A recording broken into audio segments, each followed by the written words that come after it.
pensemos dos veces. Da gibt es dann Zoom a la noticia con Andrea Bernal. Hola, ¿qué tal? Soy Andrea Bernal, les doy la bienvenida a Zoom a la noticia. Hoy vamos a enfocar nuestro lente en la reunión de medio año de la Sociedad Interamericana de Prensa desde Cartagena, Colombia. ¿Cuál es el debate? Las nuevas tecnologías, las fake news, los derechos humanos, las violaciones a la libertad de expresión. Cada país traerá sus problemas, sus soluciones y sus retos a esta reunión de medio año de la Sociedad Interamericana de Prensa. Es un gusto estar con ustedes desde Cartagena, Colombia. Así les doy la bienvenida al programa.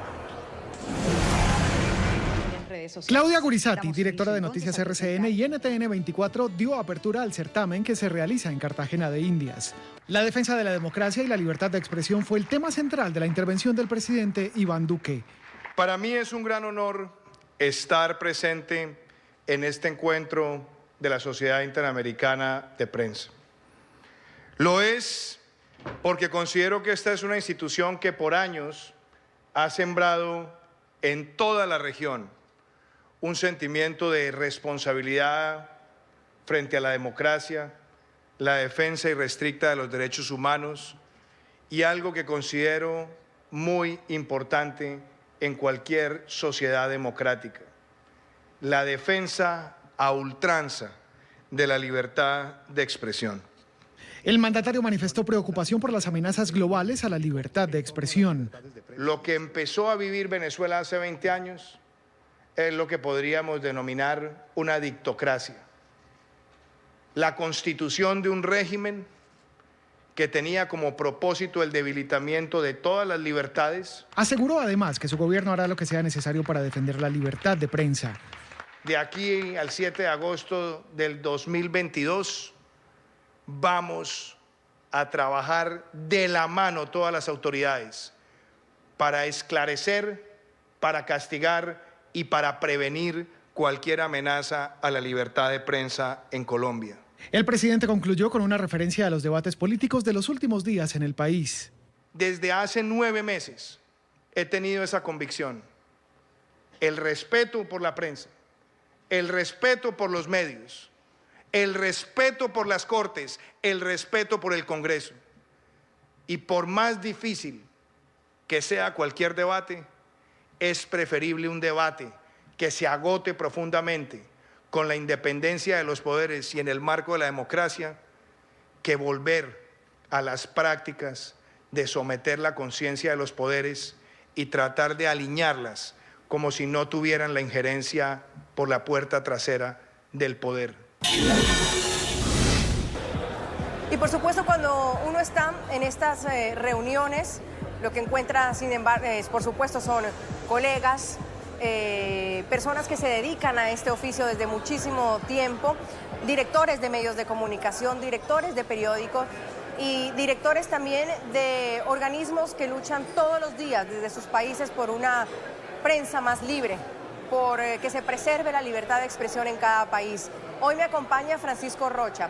Él es presidente de la Asociación Ecuatoriana de Editores de Periódico, que se encuentra aquí en Cartagena, Colombia, en esta reunión de medio año de la Sociedad Interamericana de Prensa. Francisco, un gusto tenerlo hoy en Cartagena, en Colombia y en nuestro programa.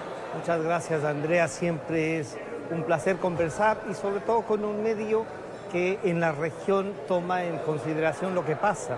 La democracia es eso, ¿no? Y la libertad de expresión nos lleva a compartir ideales.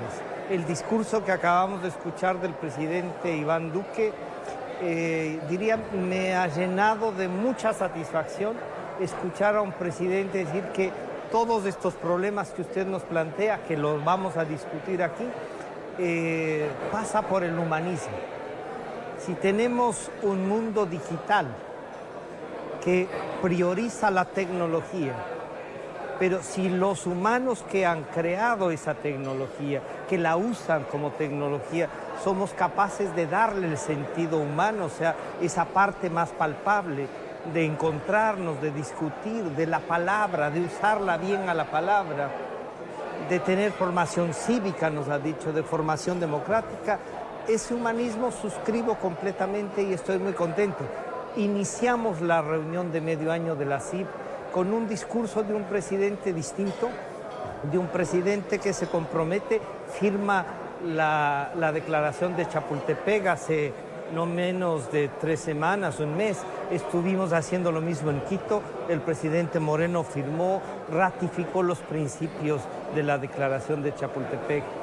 Si así comenzamos hoy, Andrea, creo que esta reunión puede producir algo que es la tecnología al servicio del ser humano o el ser humano al servicio de la tecnología. Y yo creo que apostamos por el ser humano. ¿Cómo llega en todo caso, Francisco, los periodistas, los medios de comunicación a esta reunión de medio año?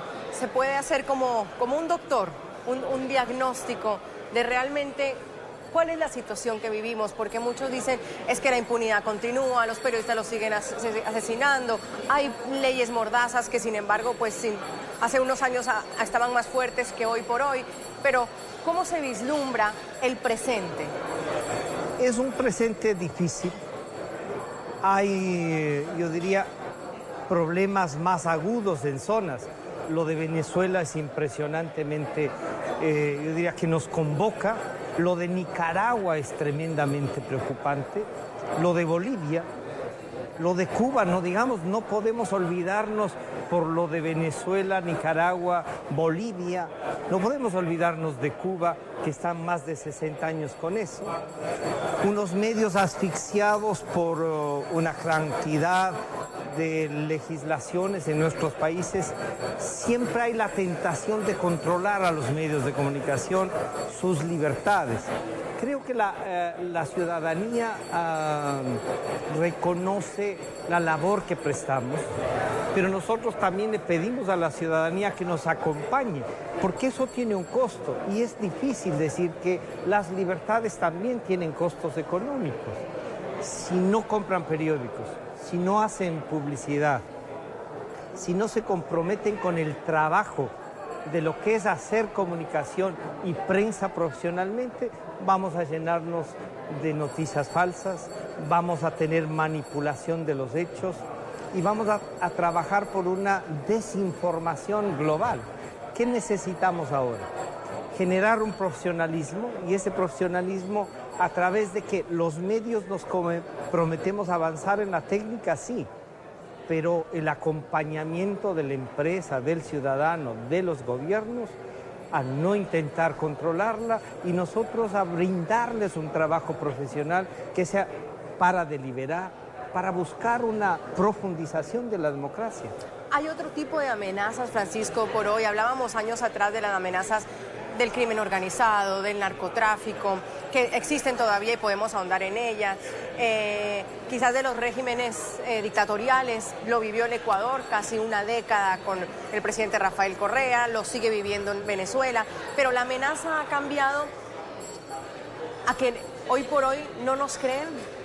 La ciudadanía no le cree al periodista porque las herramientas tecnológicas están tan abiertas y la información está ahí que caemos muy fácilmente en ese estereotipo de la mentira y que de eso también se agarran los gobernantes como Donald Trump para decir los medios son unos mentirosos.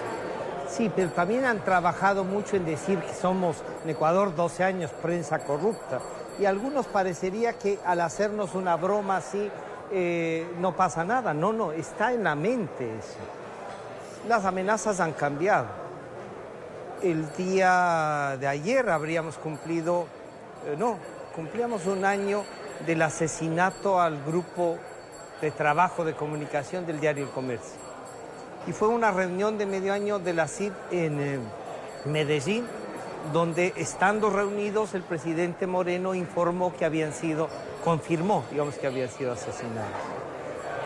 Las amenazas, acabamos de pasar una campaña electoral en Ecuador y una resolución de esas elecciones. Las amenazas hechas por candidatos para posicionarse en los medios, a los periodistas y a los medios no han cambiado. Tenemos un problema adicional, el financiamiento del crimen organizado a algunas campañas electorales. el posicionamiento de algunos delincuentes como candidatos. O sea, el trabajo de desenmascarar y cortar de raíz esto es grande. Y yo creo que en ese tenemos que tener un rol los medios, los periodistas y la ciudadanía. ¿Cómo construimos una democracia radical? Algo que respete.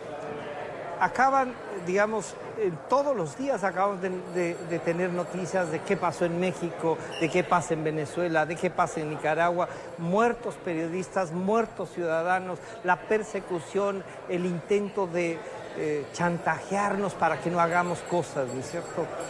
Eso tiene que hacernos reflexionar. Y aquí debemos llevar un mensaje grande, fuerte, que nos consolide para la búsqueda de la verdad, no de la suya, Andrea, ni de la mía. Una verdad que todas puedan construirla, porque tienen información, no una información creada para dirigir lo que ha de ser la opinión pública, sino una información real de lo que pasa en la sociedad. Creo que ahí tenemos un desafío, que es cómo llegar, una parte con los millennials y hacerles notar los problemas, que salgan de esta tecnología que individualiza a la persona y pasen al colectivo, no al colectivo de la red social. Porque uno dice ahí cualquier cosa y no. ¿Cómo hacemos un seguimiento? ¿Cómo damos una conceptualización a eso? ¿Cómo construimos una comunicación? Y voy a usar nuevamente lo que nos ha dicho el presidente Duque, lo humano tiene que estar presente y tiene que ser el eje que nos lleva al trabajo. Usted me ha puesto varios temas sobre la mesa y quisiera no olvidar el año de nuestros 3 colegas fallecidos, de Paul, de Efraín, de Javier, quienes pues fueron asesinados a manos de las disidencias de alias Guacho de las FARC. Un año después, ¿cómo está el periodismo en Ecuador frente a eso? Yo pude cubrirlo hace un año y realmente desde Colombia había una impresión de cómo el periodista ecuatoriano le había dado tan duro en el alma la pérdida de ellos 3. Y no porque aquí fuera natural, sino porque lastimosamente con el tiempo en Colombia se normalizó una situación como estos, y cuando se normalizan las cosas a veces parece que son naturales y que pues suceden. En cambio en Ecuador, yo les contaba a mis colegas, en la historia de nuestro país nunca había sucedido algo como eso. Un año después, ¿cómo están los periodistas? ¿Cómo está el periodismo frente a eso? Porque incluso leía un artículo que decía que la frontera estaba muy descuidada por el periodismo ecuatoriano en este momento, que nadie estaba viajando allá, que no se estaba cubriendo de la manera que se debía cubrir. Bueno, los medios en general, yo diría por los medios que represento, todos tienen un equipo trabajando, que hemos debido tomar unos precauciones que antes no se tomaban. Que antes no. Pero también fue este posicionamiento de vendernos al Ecuador como una isla de paz. Y esa isla de paz no era una isla de paz. Era un sitio donde un montón de delincuentes, para decirlo así muy... ¿Qué son lo que son? Se habían citado y se habían encontrado en nuestra frontera. Y estaban haciendo de nuestra frontera e ingresando cada vez más al interior del país para hacer de eso un feudo. Y lamentablemente, el asesinato a nuestros colegas periodistas, al equipo del diario El Comercio, develó así crudamente la realidad en la que estaba. Si bien para Colombia, claro, era el tema de se han matado otras veces, ¿no? A nosotros no nos habían hecho este trabajo de matar a un equipo de comunicación. Bueno, esto nos ha llevado a trabajar cómo no descuidar a la población de la frontera, cómo no descuidar al ciudadano, ¿no es cierto?, pero también cuidar a nuestros periodistas. Todo eso tiene un costo, todo eso tiene un renunciamiento también.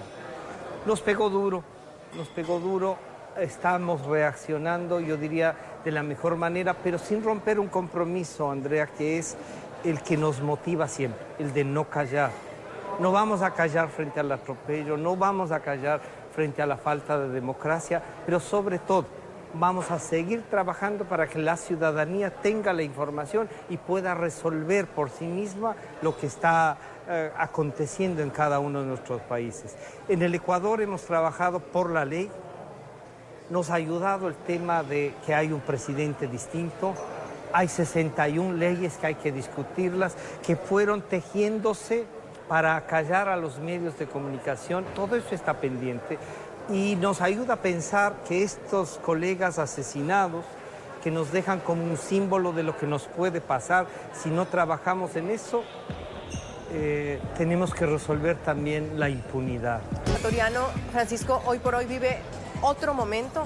Es decir, ha pasado 1 año y medio desde que el presidente Lenín Moreno asumió. Va a cumplir 2 años en el poder. 1 año, 10 meses. Digamos. Podemos hablar de un momento distinto a cuando el presidente Rafael Correa dejó el poder. ¿Se vive otro ambiente? Yo diría sí. A veces quisiéramos que pase más rápido, claro, y más rápido. El presidente Moreno ha demostrado un compromiso con la democracia y las libertades. Por eso ha sido tachado de traidor y un montón de cosas. Todos los días se construyen historias para ver cómo se deslegitima su presidencia. Yo, si me dices personalmente qué siente, estoy frustrado. No siento que esto es el camino. De nuestros colegas periodistas no hemos podido darle una respuesta a sus familias, a los medios y a los periodistas, porque acabamos de ver un libro que lo han escrito valientemente 2 colegas nuestros, ¿no es cierto? Arturo Torres y María Belén Arroyo. Rehenes. Sí, se llama el libro. En este nos describen todo lo que pasó y los entretelones de lo que pasó. Un Estado tiene que trabajar de alguna manera sobre eso, no tiene que comunicar todo. Pero cuando los hechos se han dado, Rehenes nos plantea un tema que es muy difícil quizá para el gobernante resolverlo, pero que para la ciudadanía genera una casi ansiedad. ¿Cómo resolvemos esto sin que quede en la impunidad? Y ahí voy, el presidente Moreno tiene ahí una opción. El presidente Moreno reformó la ley de comunicación, sí, eliminó la superintendencia que era la oficina gubernamental para perseguirnos, porque eso fue, para intentar ahogar a los medios de comunicación. Bien, ahora él tiene un gran reto, cómo reconstruir la democracia, pero sin impunidad, porque la impunidad es algo que es una bomba de tiempo en cada uno de nuestros pueblos. ¿Se siente en las salas de redacción, Francisco, libertad para trabajar? Porque hace 2 años o 3, cuando había la Secretaría de Comunicación, la SECOM, cuando estaba la superintendencia, el Consejo de Regulación. Imagínense, el Consejo de Regulación, cuando estaba la figura famosa esta que en América Latina tratábamos de entenderla, la del linchamiento mediático. No se podía investigar. Había incluso una autocensura, digámoslo sí o no, pues las salas de redacción estaban en silencio frente al régimen de Rafael Correa. Teníamos todos los días juicios a los que responder, había que trabajar con abogados al lado. ¿Hoy cómo es? Es decir, el presidente Moreno sí movió esto, sí, o sea, no se quedó en palabras. El mismo hecho de que propuso una reforma legal no es buena la ley. Yo siempre creí que había que derogarlo. Luché para eso, sí. En una sociedad democrática, una ley de comunicación que intenta controlar a los medios no es democrática. Bueno, pero tenemos una que no es, digamos, por lo menos sirve para perseguir. Y actuando con la otra o con esta, actuando democráticamente, esto se puede ir solucionando. Pero yo diría, no hay, por ejemplo, la aplicación completa de la ley de transparencia. Debemos tener el acceso a los datos, ¿verdad? Debemos tener eso. Y hay que exigir en cada uno de nuestros países que los funcionarios públicos tienen la obligación, no como un favor a los medios, la obligación para poder informar a la ciudadanía de lo que hacen, porque además les pagamos un sueldo, porque además están en representación de todos nosotros, y está bien. Pero por lo tanto ellos tienen que responder a la ciudadanía con eso. Eso todavía está vigente. Digamos, tenemos vigente una ley, pero no se ha ejecutado, no tenemos acceso todavía. Se está construyendo. Como decía Andrea, quizá no soy justo al no relevar el momento distinto. Claro, es que cuando uno viene de la debacle, cualquier cosa es grande, sí, pero nosotros no podemos quedarnos para agradecer, porque no es un favor que nos hacen. Los derechos no son un favor, son un derecho.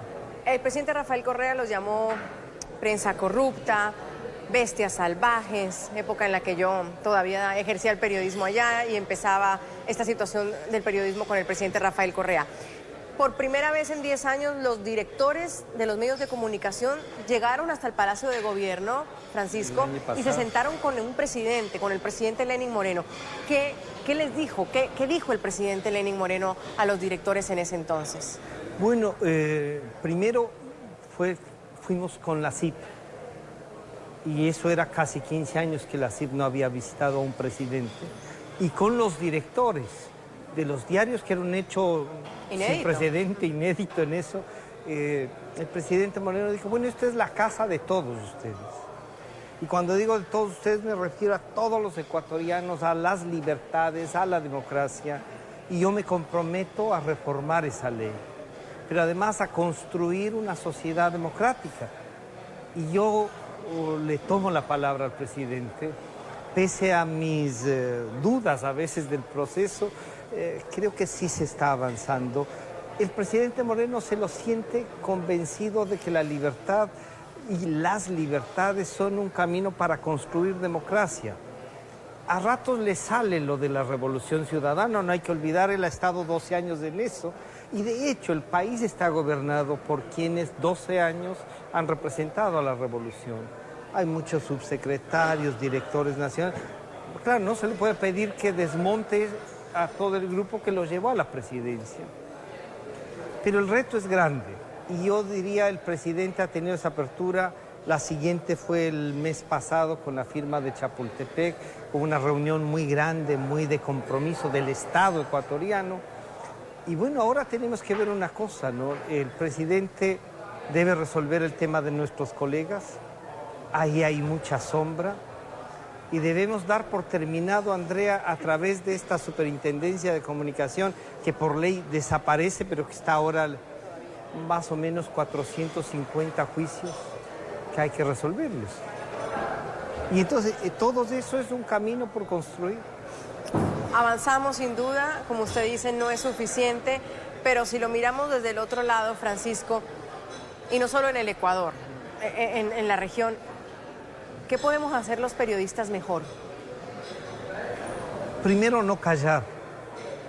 O sea, si hay alguna cosa que yo siempre insisto es no callar, no nos vamos a callar y no nos van a callar, ¿no es cierto?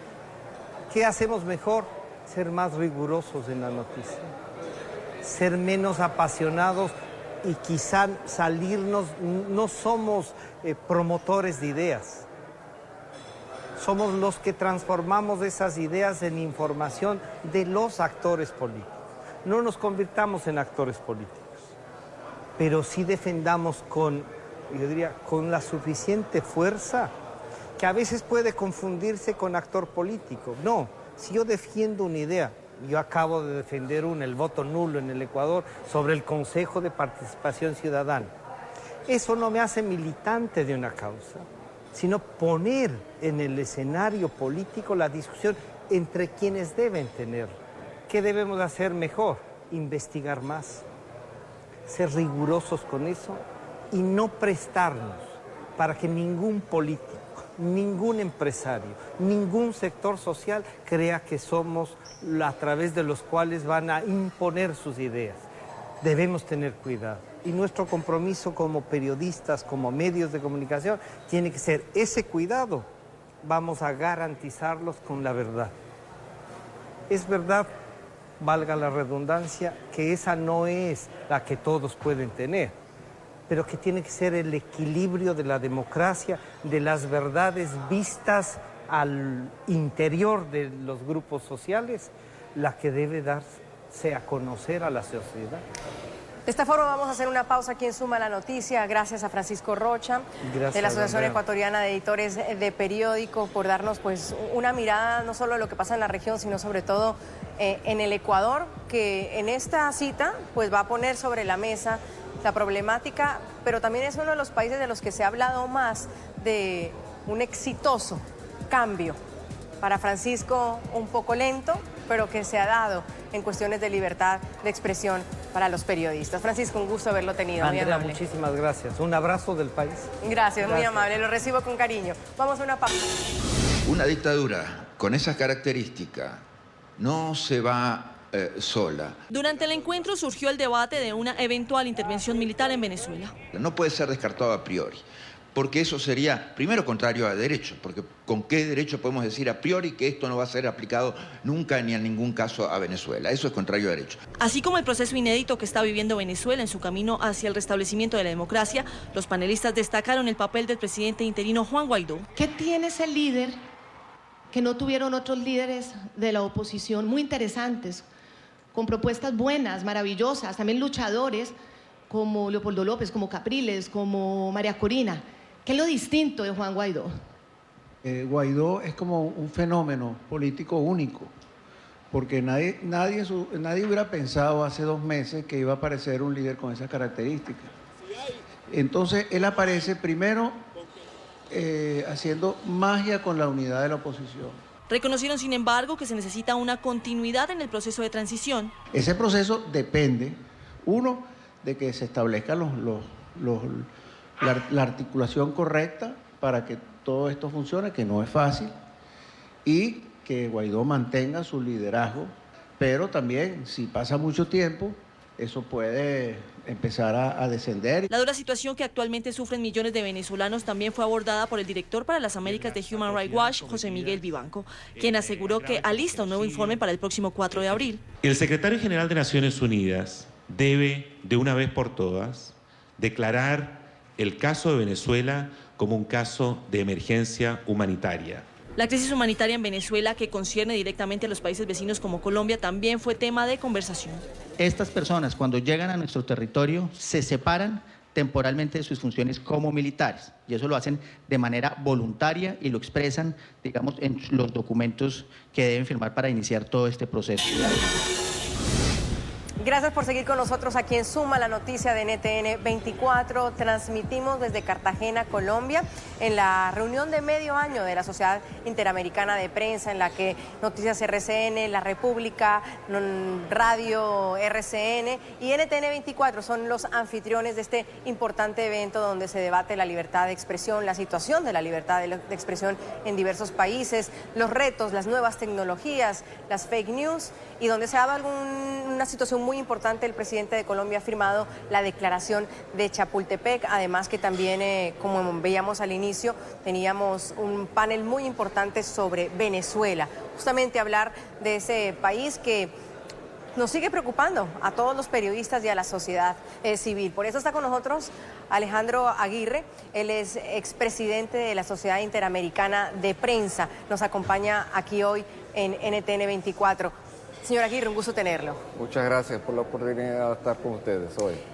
Hablábamos antes con Francisco de un diagnóstico, él hablaba como de los países, pero enfocado en el Ecuador, que vivió sin duda unos años muy duros con el correísmo frente a la prensa.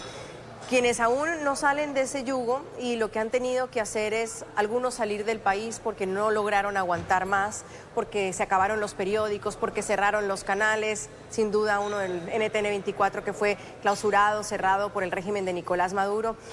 Hoy pareciera que todavía no tiene salida. ¿Qué ha pasado con ese periodismo en Venezuela? ¿Podríamos decir que el periodismo venezolano se murió, no, Alejandro? Definitivamente no. Hay personas dentro del país y hay personas fuera del país que están utilizando todos los medios posibles, desde sus teléfonos celulares hasta cámaras y equipos profesionales que están metiendo y saliendo del país para que el mundo no se olvide lo que está pasando en Venezuela. Además, Venezuela es un país muy grande, tiene fronteras con muchos países, incluyendo esta, y la tragedia de ese país está salpicando en forma muy seria en otros países. Y por lo tanto, yo creo que el trabajo que hacen ustedes, por ejemplo aquí en NTN 24, es parte del periodismo venezolano. Si no fuera por ustedes que han hecho eco de lo que está ocurriendo en ese país, mucha gente no se daría cuenta. Sin embargo, parece que esa información estuviera como para los venezolanos que han logrado salir, Alejandro, pero los que siguen padeciendo el régimen de Nicolás Maduro día a día, pues podríamos decir están desinformados. Están desinformados, pero por las mismas acciones de resistencia que hemos visto en contra del gobierno, gente buscando su libertad, nos damos cuenta que las personas no están totalmente tan aislados como a veces pensamos que lo están. Incluso sí tienen algún contacto con el mundo exterior. Ciertamente el gobierno está haciendo todo lo posible, lo hicieron con ustedes, todo lo posible para ahorcar e eliminar cualquier medio de prensa, ni siquiera opositor, porque ustedes no eran opositores, ustedes eran objetivos y ellos lo que buscan es eliminar cualquier medio que tenga criterio propio para informar las noticias. Hay Y presidente... eso sí ha no quiero decir que fallecido por completo, porque hay gente que está haciendo sus esfuerzos en escalas pequeñas, pero lo están haciendo, pero en escala grande eso se ha desaparecido sin duda. ¿Hay precedente de algo así en la región en los últimos, no sé, 40, 50 años? Alejandro, ¿podemos decir que el periodismo venezolano es el mismo periodismo cubano, donde no hay una voz opositora, donde no hay alguien que cuestione, sino solo voces oficiales? Bueno, el caso de Cuba, que por más de medio siglo no ha tenido un ambiente en donde el periodismo realmente libre se puede ejercer sin tener preocupaciones de represalias por parte del gobierno. No existe. Han habido personas, incluso aquí está Joanny Sánchez en esta reunión, en donde han podido publicar una serie de cosas, hacer que lleguen ciertas informaciones fuera del país, pero han habido represalias de parte del gobierno en contra de ella, en contra familiares de ella y en contra de muchos de sus colegas que han desaparecido y han sido torturados por el simple hecho de emitir una información sin contenido editorial, simplemente decir algo que ocurrió en el barrio tal de La Habana. Podríamos decir que estos dos países a los que nos referimos, Cuba y Venezuela, son como lo que vemos, lo lógico, lo que está ahí, lo que nos enteramos de lo que sufre el periodismo a diario. Pero hay otros países que en democracia también su periodismo corre riesgos. ¿Qué más les preocupa de la región a la Sociedad Interamericana de Prensa? A nosotros siempre nos ha preocupado, y a mí en lo particular, es decir, obviamente en nombre de la CIP habla la presidencia, pero nos ha preocupado países en donde se utilizan los instrumentos democráticos para cuestiones electorales, para llegar al poder, pero después se mal usan esos mismos instrumentos para poner limitaciones sobre la libertad de expresión y llegar a tener casos como el de Venezuela. No hay que olvidar, el teniente coronel Chávez fue elegido democráticamente y después destruyó la democracia, y es lo que tenemos ahorita, un país que no es democrático bajo ningún sentido. Entonces, la gran preocupación mía es que en el siglo XXI, el nuevo modelo para controlar los medios, para controlar el flujo de información, que es tan importante para todo ciudadano libre, como lo ha dicho el presidente de la República de Colombia esta mañana, es que utilicen los mismos instrumentos de la democracia para tratar de destruirla. Y entre esos valores que van a destruir o van a tratar de destruir son los valores de la libertad de expresión, que pertenece a cada ser humano. No es algo que es exclusivo de ningún periodista. Nosotros la utilizamos para nuestros trabajos, pero pertenece a todos los seres humanos. Y es que, Alejandro, el periodismo y el gobierno, o el periodismo y los gobernantes, nunca han sido amigos. Y esa debería ser la premisa. No estamos para tomarnos un café, estamos para cuestionarnos, para investigarlos, pero ¿cómo darse cuenta que hay un momento de intromisión de un gobierno que llega por la vía democrática y empieza a coartar esa libertad de prensa? ¿En qué momento se da uno cuenta? Bueno, a veces nos damos cuenta muy tarde, porque incluso hay muchos casos, por ejemplo, en donde aquí ha pasado en México, ha pasado en Brasil, en Honduras, en otros países.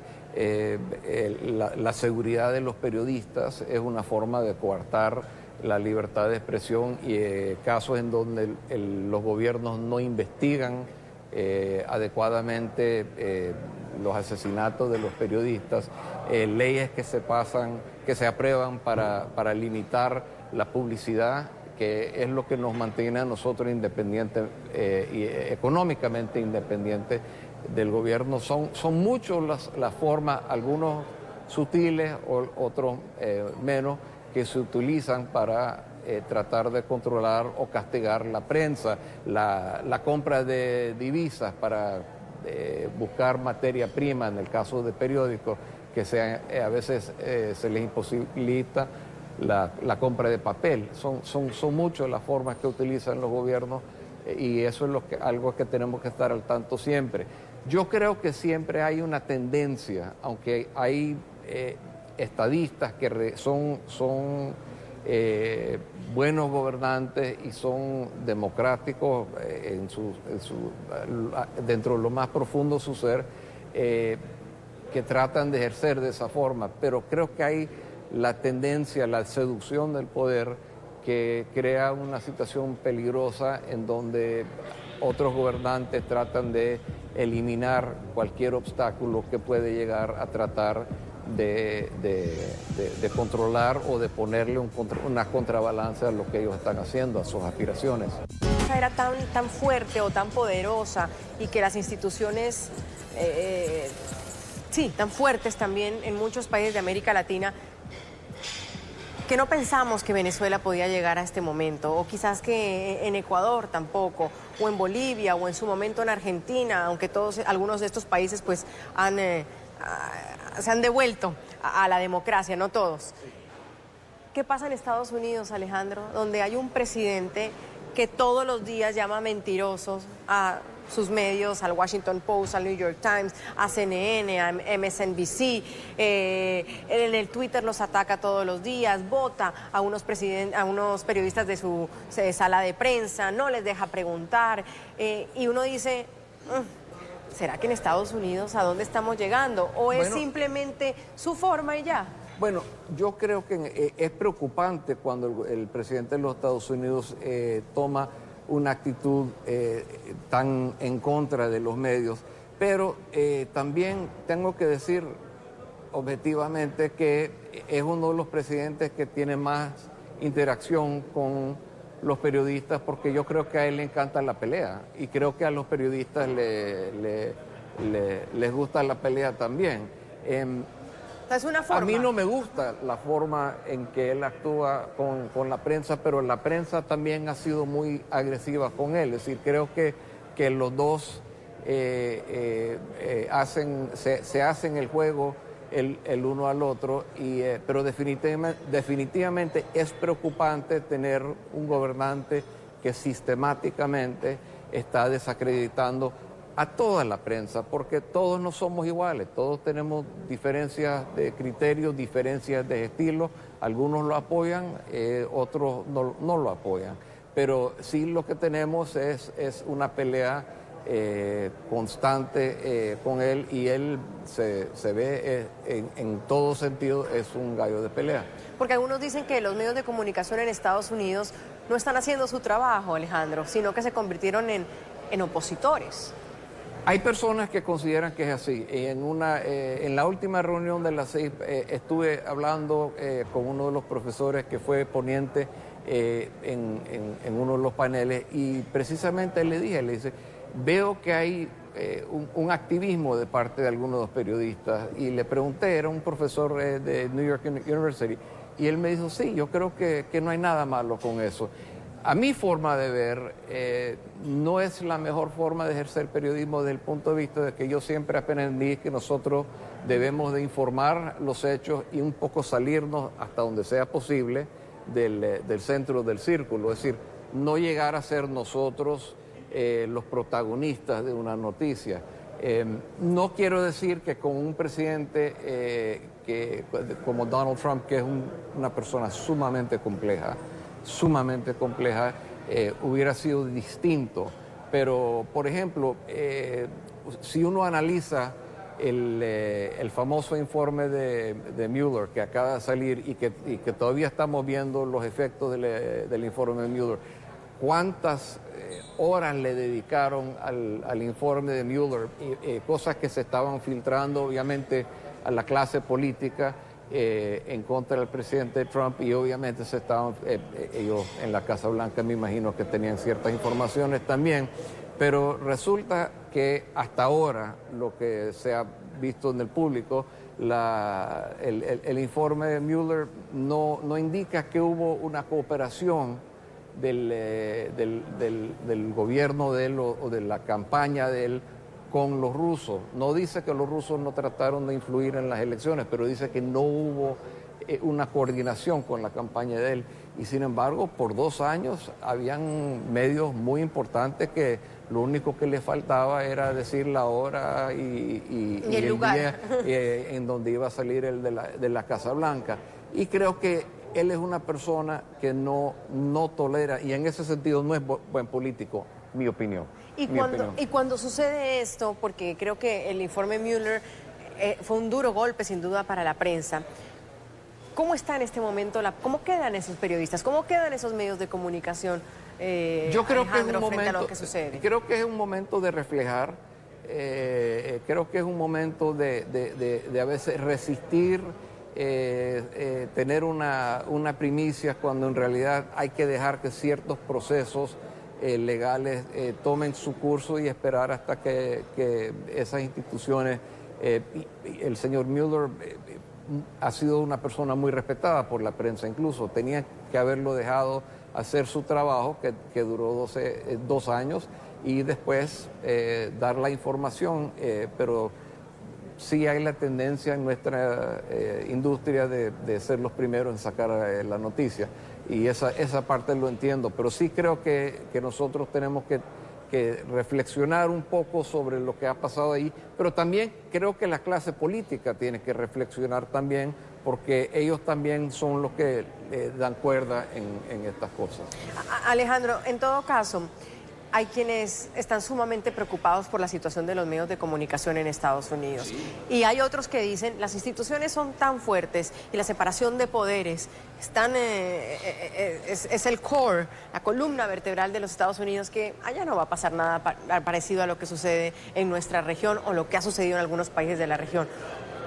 ¿Usted está confiado de que...? No, absolutamente no. ¿Eso Yo creo no pase? que la democracia es una cosa y la libertad de expresión es una cosa que se tiene que pelear a diaria, como hemos visto en muchos países, los ataques en contra de los medios o de los periodistas en particular a veces pasan en cámara lenta y después llega un momento donde no hay retroceso, y Estados Unidos yo no creo que está inmune a que algo así ocurriese. Definitivamente los ciudadanos de Estados Unidos han perdido confianza en sus instituciones. Dentro de esas instituciones estamos los periodistas, pero también han perdido confianza en su gobierno, en su sistema legal, aunque creo que estamos en mejor situación que muchos otros países y que la separación de poderes hasta ahora ha funcionado. Yo no me confío que estamos inmunes a una desintegración de eso que ha hecho de ese país uno de los grandes países del mundo. Hay un debate frente a una crisis del periodismo. En las salas de redacción se está sacando a los periodistas, hay medios que han quebrado, vemos cómo periodistas los despiden cada día. En Colombia hay en menos de un año despidos de muchos canales, medios de comunicación, revistas que cierran, etcétera. Y el tema económico, porque sin duda pues los medios de comunicación son una empresa, está afectando mucho. Pero ¿por qué se está dando esto? Hay quienes dicen incluso, ¿saben qué? No hay que estudiar más el periodismo. O sea, esa es una carrera ya obsoleta. Sí, hay que buscar otra cuestión. ¿Usted cree eso? No, ¿que el periodismo se volvió obsoleto? Yo creo que los valores del periodismo sí son dignos de estudiar, particularmente porque tiene que ver a mi juicio, aprender a dar las informaciones en la forma más objetivos dentro de nuestra condición humana. Pero en general, la independencia económica es lo que nos permite a no estar bajo la presión de gobiernos o de partidos políticos y de poder ser independientes. Por lo tanto, creo que nosotros tenemos que aprender a funcionar dentro de una esquema económica y tecnológica totalmente distinta. Muchos medios han perdido miles y miles de empleados de producción, en distribución, en los talleres, en todo, y los periodistas mismos, pero tenemos que buscar la forma de no perder la calidad ni la ética que ha sido la columna vertebral del buen periodismo. Y además, saber que no somos la única industria que estamos pasando por esta situación. Hemos visto la industria de los taxistas, por ejemplo, en muchas ciudades ha sido destruida por Uber y por Lyft. Lyft acaba de tener una tasación increíble cuando entró al mercado público ayer o antier. Pero es porque no hemos sabido reinventarnos. No hemos sabido reinventarnos, pero también la nueva tecnología ha permitido una especie de democracia, por así decirlo, desde el punto de vista de que hay mucho más personas que están involucrados en el manejo de la información. Alguna de la información es manipulada y como hemos visto con las crisis que han pasado en Facebook y en Google, hemos visto que hay personas y gobiernos y grupos que han manipulado estas informaciones, pero también hay otras personas que no manejan grandes empresas, pero pueden tener 10, 15, 20 mil personas que los están siguiendo y están orientando a estas personas, porque el trabajo de nosotros como periodistas no solamente ha sido de informar, pero de orientar. Y la parte de la orientación es lo que más asusta a ciertas clases, particularmente las clases políticas. ¿Qué sale de una reunión como esta, de medio año de la Sociedad Interamericana de Prensa? Aparte, pues, de escucharnos, sin duda compartir ideas, poner sobre la mesa los problemas de cada país. ¿Qué puede salir de una reunión como esta, Alejandro? Primero, mantener la idea muy en alto dentro de la población en general, la importancia que la libertad de expresión y que no es una libertad que es exclusivo de los periodistas, que es una libertad que le pertenece a todos los ciudadanos. Número dos, como usted ha dicho, aquí revisamos país por país en todo el hemisferio todas las situaciones que están pasando 2 veces al año y rendimos informes bastante completos sobre lo que está pasando en lo que tiene que ver con la libertad de expresión, sea periódicos o sea de cualquier otro medio. Es decir, no discriminamos en eso, simplemente cuando se trata de una agresión en contra de la libertad de expresión, nosotros estamos ahí. Y también aquí tenemos momentos muy importantes y muy gloriosos, como fue la firma del presidente de la República, que es presidente en funciones, que es muy importante porque algunos lo han firmado, pero como expresidente, como expresidente, de la declaración de Chapultepec, que sigue siendo la columna vertebral, además con el documento de Salta, que fue aprobado por la CIP hace pocos meses. Pues mil gracias, Alejandro Aguirre, expresidente de la Sociedad Interamericana de Prensa. Suma la Noticia transmite desde Cartagena, Colombia, en esta reunión de medio año de la CIP, en la que NTN 24 y Noticias RCN, La República y RCN Radio son los anfitriones. Como lo decíamos, para mirarnos también nuestra labor, qué podemos hacer mejor para preservar lo más importante en una democracia, la libertad de expresión, y para compartir también los nuevos retos, las nuevas tecnologías. ¿Cómo lo podemos hacer mejor? Gracias, Alejandro, muy amable. Muchas gracias. Gracias. Yo soy Andrea Bernal, gracias por haber estado con nosotros. Nos vemos el día lunes con otros temas de debate aquí en Suma la Noticia.